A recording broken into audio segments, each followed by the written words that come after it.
A Swiss guard exposed the new pope, filed a report accusing him of defying centuries of Vatican tradition. But instead of punishing him, the Vatican buried the evidence. So what exactly did he witness in the shadows of Rome that they couldn't let the world see? To find out, first press that subscribe button and tell us in the comments below where in the world you're watching from. Now let's get into it.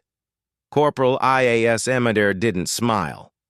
Not because he was unkind, but because he believed the uniform didn't permit it. 12 years in the pontifical Swiss guard had carved Elas Meta's posture into marble and his demeanor into something colder than discipline. Morning light caught the edge of his halberd as he stood motionless beside the bronze doors of the apostolic palace. Rain or shine, summer heat or winter frost, his face remained a perfect mask. Unreadable, unwavering new recruits whispered that Elias had ice in his veins. If he heard these whispers, he never acknowledged them. He simply continued. Standing, watching, guarding a living statue draped in the distinctive blue, red, and yellow uniform that had protected popes for over 5 centuries, he had served under 2 pontiffs, and only one had earned his loyalty. Pope Francis hadn't needed fanfare. His warmth had been quiet, almost invisible unless you looked for it. Elias remembered once, during a late Easter vigil, how Francis had stopped mid-procession to whisper something to a crying altar boy. No photographers captured it. No audience applauded it, just kindness offered and gone like a breath of incense. Elias had witnessed that moment. He had never spoken of it. That was how trust was formed when Francis passed. Elias didn't weep, not where anyone could see, but that night after. Hanging his uniform in the dark, he sat for a long time by the tiny bookshelf in his quarters. His eyes drifted to the empty space where the Pope's latest encyclical used to be. He didn't realize until later that he'd lent it to a junior guard and never gotten it back. Elias had first met Francis 7 years earlier during a rainstorm that had emptied St. Peter's Square of tourists and pilgrims alike, standing guard at the eastern portico soaked to the skin. Despite his cape, Elias had maintained his position even as lightning split the sky above the basilica. He remembered the moment clearly, water streaming from his helmet boots, slowly filling with rainwater, eyes fixed ahead while lesser men sought shelter. Francis had appeared suddenly, walking alone, his white cast darkened by rain. When he spotted Elias, the Pope had stopped, genuinely surprised to find anyone still at their post in such conditions. Even God takes shelter in a storm, Francis had said, his Argentine accent more pronounced when speaking quietly. He'd held out a simple black umbrella, not ceremonial, just practical. Elias had declined with the slightest shake of his head. "My duty, Holy Father." Francis hadn't pressed the issue. Instead, he'd simply folded the umbrella and stood beside Elias for nearly 5 minutes, letting the rain soak them both. No words passed between them. No grand gestures. Just shared discomfort, chosen freely by one man and accepted dutifully by the other. As Francis finally turned to leave, he'd said something that stayed with Elias through all the years that followed. Fidelity isn't measured by who stays dry in the storm, but by who remains standing when it passes. That moment had forged a connection between them, an unspoken understanding that transcended rank and role. It wasn't friendship exactly, something rarer, mutual. Recognition. On May 8th, white smoke rose above the Siene Chapel. Elias stood in formation in the inner courtyard, straight-backed and stone-faced, while others craned their necks to guess the name the announcement echoed from the balcony. Cardinal Joe Luis Santiago, now Pope Leo. John the 14th. Elias blinked a rare break in his composure. He knew the name, everyone did. The barefoot cardinal from Brazil. They called him the one who gave away his vestments to beggars and skipped formal dinners to pray in kitchens, the one who refused titles and ended speeches before they were expected to finish, a radical wrapped in humility. But for Elias it rang hollow. He had spent his career learning that true reverence didn't need to perform. He feared this. New Pope was playing to an audience, even if that audience was the poor grand gestures, public acts of virtue, unpredictable appearances. Elias didn't trust them. He didn't trust theater 3 days after the election. Commander Ulrich summoned him to an office that smelled of old leather and incense. Afternoon light slanted through half-closed blinds, catching dust motes in the air. "You'll be reassigned temporarily," Ulrich said, flipping a folder shut. "To where?" Elias kept his voice neutral. "You're not moving, just watching." Watching. Who the Pope? Elias raised an eyebrow, which for him was nearly insubordinate. Ulrich didn't flinch. He's asked for flexibility in his personal movements, evening walks, garden paths. No assigned entourage, "we need someone." Nearby, silent, discreet. No interaction, just presence. Elias said nothing. Ulrich added he requested someone who wasn't a fan. That gave Elias pause. The commander slid the folder across the desk. Inside was a brief itinerary garden patrol detail. May 12th to 17, 1 page. "No commentary, start tomorrow," Ulrich said. "Just keep your distance and keep your eyes open." Elias nodded. Once, saluted, turned and left. He didn't question the assignment, that wasn't his habit. But as he walked back toward the barracks, something stirred beneath his breastplate, not emotion, just friction, the slight resistance of duty rubbing against conviction. It was the first time in a long while that Ellis Mata didn't feel entirely certain of where he stood, and he didn't like. That feeling at all the days after a paper election are supposed to be orderly transition protocols, security clearances, ceremonial rehearsals, everything designed to bridge one pontificate into the next with reverent precision. But the days following, May 8th, felt off, not disorganized, just unexpected. Elias noticed it first in the corridors. Staff walked differently, less clipped, more uncertain schedules arrived late, guard rotations shifted mid-hour without explanation. Papal secretaries, usually composed and firm, seemed unsure of how to prepare a man who didn't want preparation by the second-day word spread that Pope Leo XIV had skipped 3 scheduled orientation meetings with senior Kerr members. Instead, he had spent 2 hours talking to the Vatican gardeners about soil pH and migratory birds. Not a joke. Elias overheard it firsthand from one of the garden staff. While off-duty, other stories trickled in. Aides arrived at the Apostolic Palace one morning to find that Leo had rearranged all the chairs in his study, removing the grand armchairs entirely. He brought in a plain wooden bench apparently borrowed from the nuns' laundry wing during a briefing on inaugural security.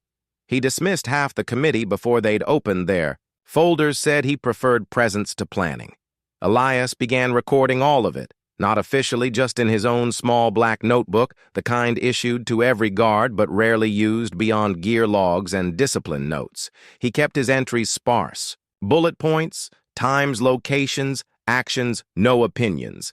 He didn't intend to smear the Pope. He wasn't gathering evidence for rebellion, but somewhere in him a need to understand had taken root. The 10th note. He wrote simply read, May 11th, declined limousine. To Vatican Gardens walked in rain-refused umbrella. That one he underlined. By the 4th day, Elias had established a rhythm every evening between 9 and 10. Pope Leo walked the eastern garden perimeter alone.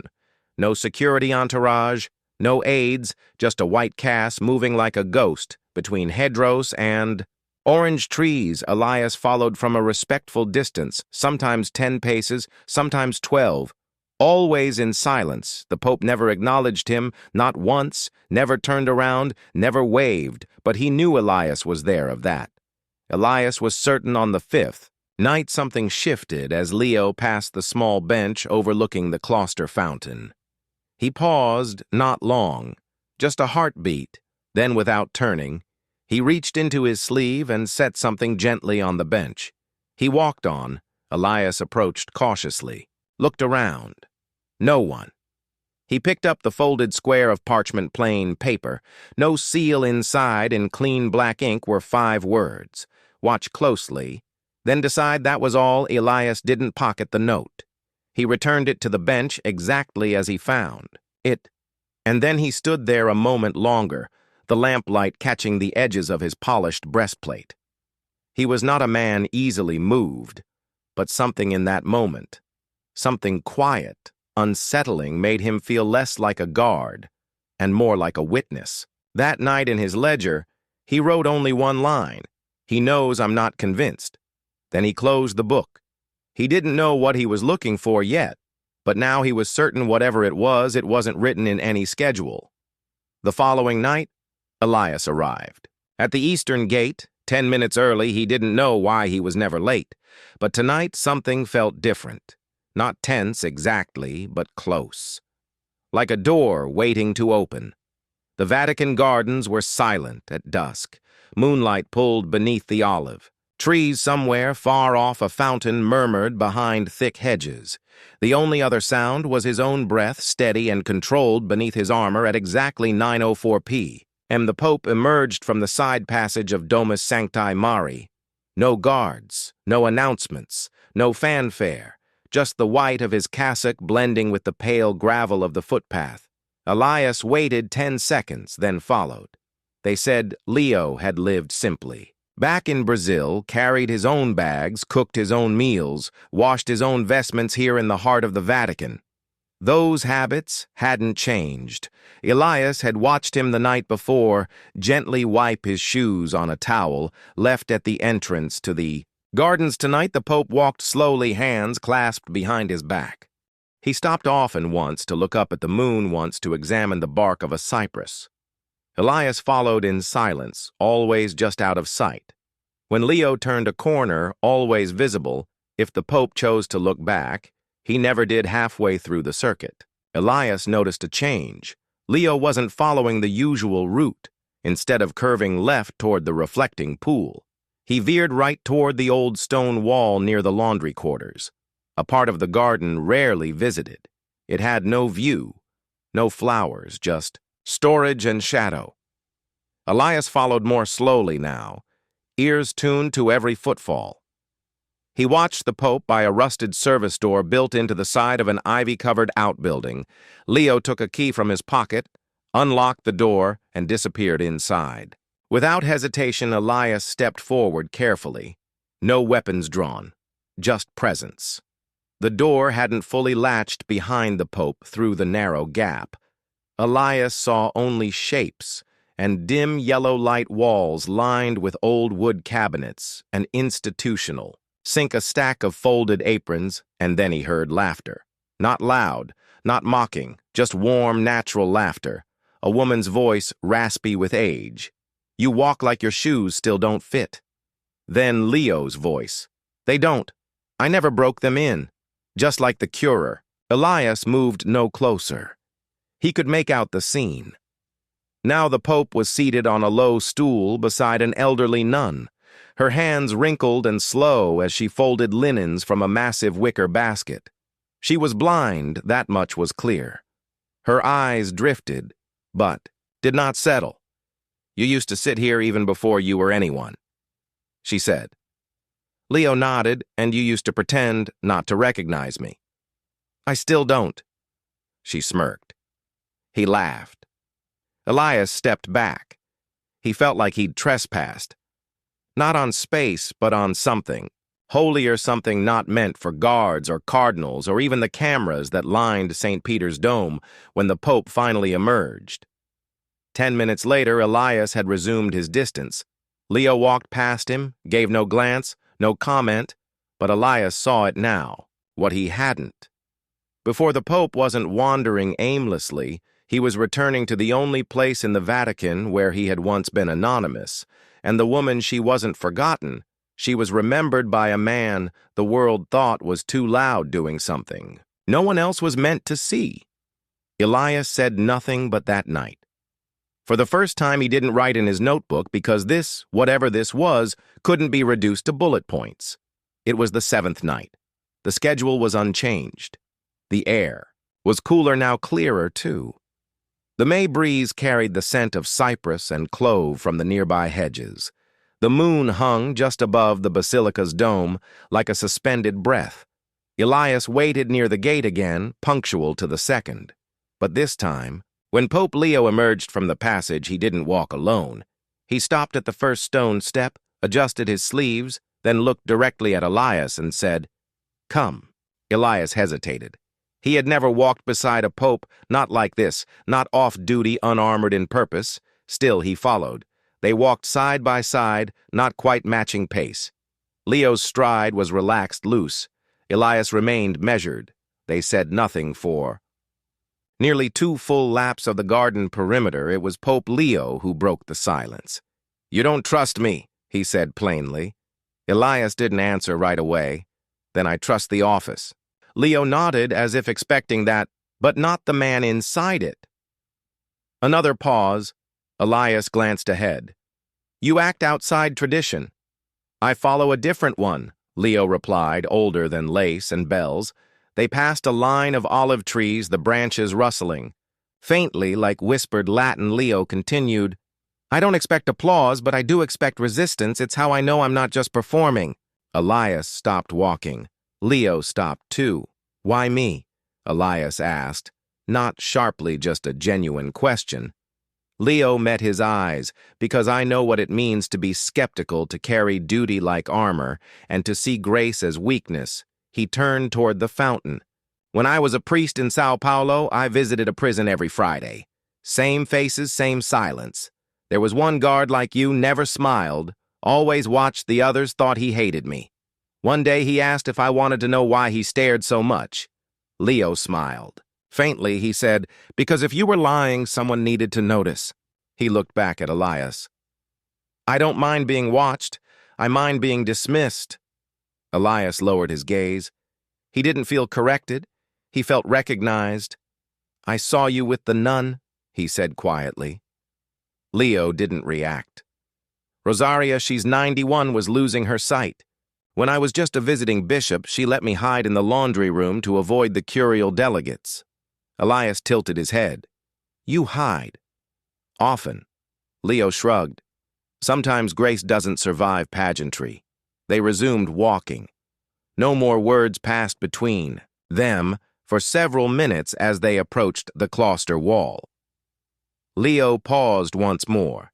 His hand brushed the stone absently. "You've served this place longer than I've been allowed inside its heart," he said. "And I'm not asking for your affection, I'm asking for your attention."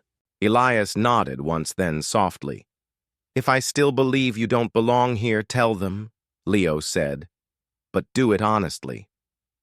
He stepped away, heading down the stone path alone, the white of his robe vanishing into garden shadow. Elias stood still, his hands at his sides, unsure whether what had just happened was a confrontation, a confession, or something far more disarming.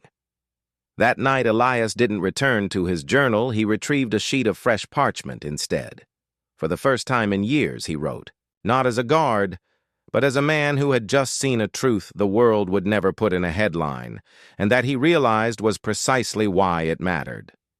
The parchment sat on Elias's desk for nearly an hour before he began. He didn't have the words at. First, that was rare. Usually clarity arrived quickly, observations, dates, behaviors, all noted with military neatness. But this time was different. This wasn't routine. This wasn't duty. This was witness. He didn't address it formally. No title, no salutation. Just a date. At the top, May 15th, 2025, 3 days before the inauguration, he began slowly over the past 6 nights. I've followed the Holy Father on his unscheduled walks through the Vatican gardens. I was instructed to observe nothing more. He kept his handwriting sharp and uniform, just like formation. What I witnessed was not irregularity, it was reverence. He paused, looked at the sentence, considered crossing it out. Did he mean that he did? He continued on multiple occasions. Pope Leo, 414th, departed. From the established footpath to visit lesser-used quarters of the Vatican, these deviations were undocumented. At first I believed them to be breaches of order. I now believe they are acts of intention. He described the visits to the old laundry, wing the quiet meeting with Sister Rosaria. The memory shared the gratitude expressed, but he didn't dramatize it. No embellishment, no emotion, just facts. No aides were present. No press, no recording devices. These actions were private, unscripted, and Unrehearsed, they carried no agenda. I could perceive only recognition. Then he wrote the line that would matter most in my years of service. I have seen many leaders honor the church, but this is the first time I have seen a pope seek out those the church forgot. He signed only his last name, Madura. No rank, no seal, just ink and witness. When he folded the letter, he slipped it into a blank envelope and left it at the commander's desk, late enough that no one would see him. No conversation, no explanation. He knew what it was. It wasn't a complaint. It wasn't praise, and it was the kind of report that didn't fit protocol because it documented what protocol usually ignored, and he knew what would happen next. They'd read it quietly, they'd pass it through unspoken channels, and then they'd bury it not maliciously, just routinely, because things like this didn't belong in official logs. They couldn't be filed under risk or doctrine or incident. They'd disappear into a drawer under a folder labeled non-actionable. But that didn't matter, because he had written it, because someone had to. The next morning there was no mention of the report, no summons, no acknowledgement at formation. Commander Alrek passed Elias without a glance. But Elias didn't need a response. He wasn't trying to be heard, he was trying to record something before the Vatican reshaped it into silence in the guard barracks. Someone joked that Pope Leo had skipped another rehearsal. Another said he'd heard. The new papal shoes were secondhand. Elias didn't respond. He just polished his halberd, aligned the blade with the edge of his desk, and breathed. He didn't feel converted or softened or inspired. He just felt finally like he had done something worthy of the uniform, and in a place where every movement is choreographed, that was more defiant than any step forward. Elias expected a summons the next day, not public, not formal. Just a knock at his door, a quiet word from a superior, a transfer slip, slipped under his tray at breakfast. That's how it usually worked in the Vatican, when someone stepped outside the lines, not as punishment, but as preservation. But the knock never came instead. Morning broke with the same hymn echoing down the marble corridor, the same smell of beeswax and linen in the vesting room, the same sound of boots against stone as the guard assembled for their routine briefing. And when Commander Alrek entered the hall, he did not look at Elias. He simply called the orders, rotation stations, inauguration readiness drills. Elias stood in line, helmet in hand, and waited when the meeting ended. Alrek approached but said nothing of the report. Only one word as he passed. Elias acknowledged that was it, no reprimand, no commendation. No note in his file. But Elias understood the report had reached the desk it was meant for, and then it was quietly folded, perhaps scanned and set aside into one of the hundreds of archival drawers meant to keep inconvenient truths safely preserved. But functionally invisible, there would be no discussion about the Pope kneeling in the laundry wing, no Vatican press office statement clarifying his unscheduled visits, no entry in the record about the Pope's late-night walks among nuns and janitors. And gardeners, that part of Leo the Fontaine's story would not be told because it did not fit. Not the papal image being managed. Not the version of him the Curer was building humble, yes, but orderly, accessible, but not unorthodox, friendly, but not unpredictable. The real Leo, the one who whispered prayers into dark hallways and kissed the hands of forgotten sisters, was not part of the brochure, and so the report would be buried, not destroyed, not denied, just filed away in a drawer under a label like internal. Reflection still, Elias felt no bitterness, because silence was not erasure, and the truth once seen had already done its work that evening. As Elias stood post outside the bronze doors of the Apostolic Palace, he noticed a change Pope Leo passed by, on his way to an unlisted meeting. His cassock fluttered slightly in the breeze for a moment. Their eyes met. There was no nod, no signal. Just recognition, as if both men now carried the same quiet secret between them. And maybe that was enough in the barracks that night. The young guard Stein asked a question while folding his belt. "Hey, Ma, you believe in this guy? Yet?" Elias didn't answer at first. Then calmly, I believe in what I saw. Stein chuckled. That's the closest thing to praise you've ever, said. Elias said nothing more. Because it wasn't praise and it wasn't loyalty. It was witness. The next day, preparations for the papal inauguration accelerated. Guards drilled on formation angles, brass fittings were polished, new cassocks were issued. Everything was moving again, like a great clock resuming after a moment's pause. And Elias. He took his place without hesitation, no reassignment, no reduction in rank, no disciplinary notation. But something had shifted, not on paper inside, because the church might control what gets remembered, but it cannot unsee what has been seen. May 17th arrived without announcement, no bells, no fanfare, just the slow, steady tick of Vatican clocks marking the final full day before Pope Leo XIV ends. Formal inauguration. The city outside the walls buzzed with pilgrims and press, but within the barracks everything moved with studied calm. Uniforms were checked. Halberds were oiled, formations rehearsed. It was not celebration. It was preparation. Elias moved through it all as he always had, silent, exact, detached. But inside him something had settled, not softened.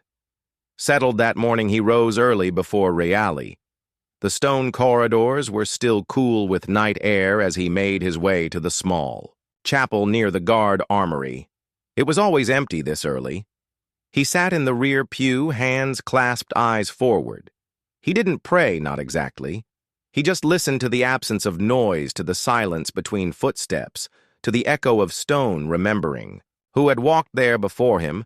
Then he returned to his quarters. His ledger sat on the shelf between a spare glove and a cracked wooden rosary he never used. He opened it. Carefully, flipped past the earlier entries, duty logs, night reports gear, tallies. He found the page marked with a thread, blank. He picked up his pen and wrote a single line. May 17th saw something holy. No one else was looking. Then he closed the book. He didn't file. The page. Didn't lock it away. Just placed it back on the shelf as it was, let it exist by midday. He was back in full dress, his posture exact, helmet under one arm, as he stood in the outer courtyard. The younger recruits whispered about the coming ceremony. One worried about Sunlair, another asked whether Leo would wear the red mazzetta, or skip it entirely, as he'd hinted. Stein, elbowing his way past, nudged Elias lightly. You think he'll smile during the procession? Elias didn't answer, but something flickered behind his eyes. Something unreadable, not amusement, not doubt, just memory. By evening, the final pre-inauguration briefing was complete. Elias wasn't selected for inner platform formation he hadn't expected to be. Instead, he was assigned to second-tier perimeter visible to the crowd, but not directly involved in the central procession. He didn't mind. He didn't need a place at the center. He had already seen what mattered, and it hadn't happened under lights or within camera frames. It had happened beside an old nun in a hallway. No, one polished with hands. Most had forgotten it had happened with no witness but him, and maybe that was the point. Later that night, as the sun dipped below the Vatican walls, Elias returned briefly to the gardens, not to patrol, not on assignment, just to pass through. He walked alone, helmet in hand, along the gravel path between the fountain and the cloister arch, at the far end of the walk, near the bench, where Pope Leo had once left him. A folded note. Elias paused. He looked down at the base of the stone bench, saw the same hairline crack in the marble, slipped a tiny folded scrap of parchment into the space beneath it. No signature, no message, just presence. Then he turned and walked away. Without a sound was Elias, right to keep what he witnessed quiet. If you were in his place, seeing something beautiful, the Vatican chose not to share, would you have stayed silent too, and do small hidden acts of compassion? Matter more than grand public gestures? Tell us in the comments we read. Everyone, if this story meant something to you, hit that like button and tap the bell, so you never miss our next detail. We post every single day. Share this with someone who still believes that the most powerful truths often go unspoken. Check out our other stories now appearing on your screen, and we'll see you tomorrow, same time, with another unforgettable tale.